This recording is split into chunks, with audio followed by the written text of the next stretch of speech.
we could, all of us could and do talk about how to reverse climate change, how to unite the planet, how it has no geographical barriers. All of you know those cliches.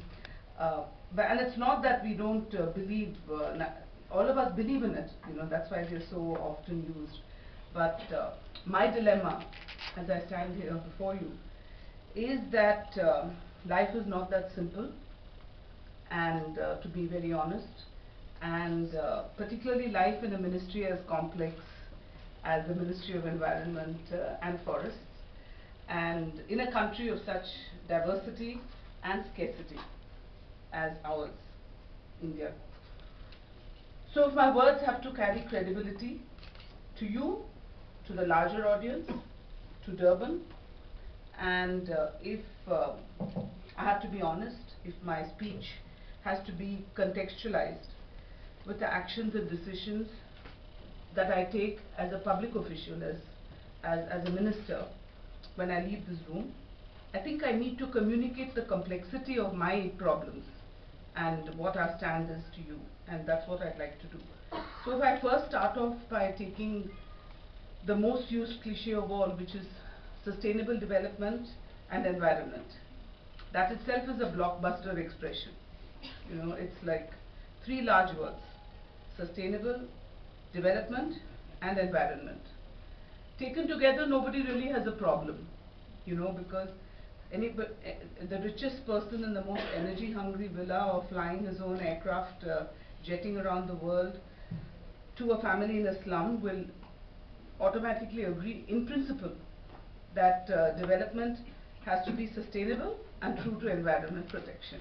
But then it means different things to different people.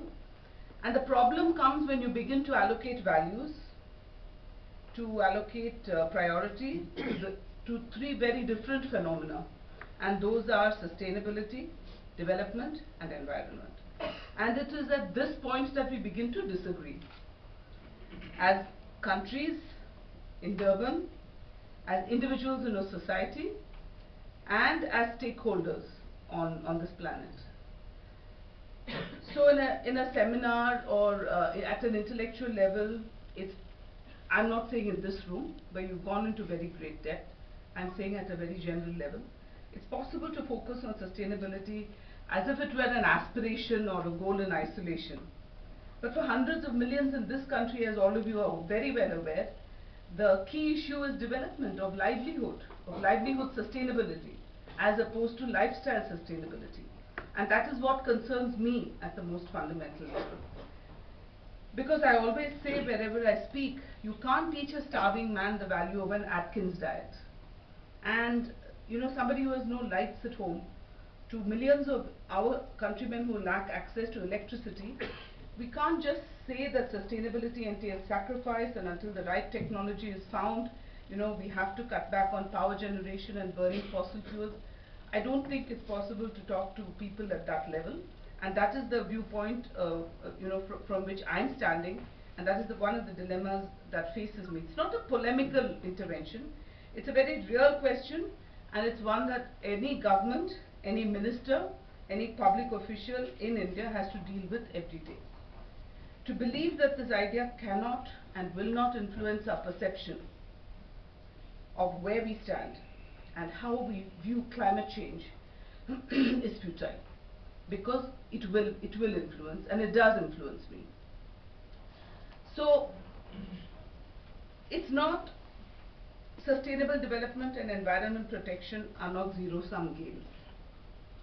They're not mathematical, they're not statistical gamesmanship, cuts, targets, quotas. All these work in an emergency situation. But in the long term, I think we need to change the paradigm. Sustainable development, and I really feel very deeply about this ever since I've taken charge of this ministry. They are not the duty of just my ministry.